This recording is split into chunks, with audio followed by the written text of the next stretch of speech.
આજે 3 દિવસની જિલ્લા કોંગ્રેસ સમિતિની શિબિરમાં રાહુલજી અહીંયા ઉપસ્થિત છે એ જ બતાવે છે કે ગુજરાત માટે કેટલી અગત્યતા રાખે છે। આજે શિબિર દરમિયાન પણ રાહુલજીએ વાતનો ઉલ્લેખ કર્યો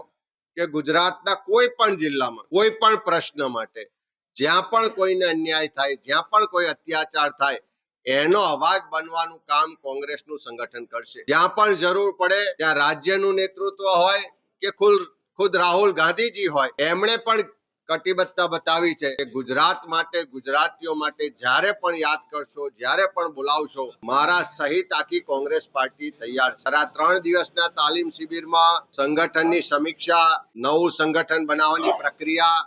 ગુજરાતના અલગ અલગ વિસ્તારોમાં કયા મુદ્દાઓ છે, કયા પ્રશ્નો છે, આવનારા સમયમાં પ્રજાલક્ષી કાર્યક્રમો, લોકોના મુદ્દાઓને લઈને આંદોલનો અને એ સહિત ગો ટુ ધ પીપલ, લોકો વચ્ચે જઈ અને સરકારની નિષ્ફળતાઓ, ગેરવહીવટ, ભ્રષ્ટાચાર, અન્યાય અને અત્યાચાર સામે અવાજ ઉઠાવવાના કાર્યક્રમો પર આ 3 દિવસમાં વિસ્તૃત ચર્ચા થશે। શિબિરના અંતિમ દિવસે ગુજરાત કોંગ્રેસની આખી ટીમ કોંગ્રેસ આવનારા સમયનો રોડમેપ પણ પાર્ટી હાઈકમાન્ડ સામે ને ગુજરાતના લોકો સમક્ષ રાખીશું।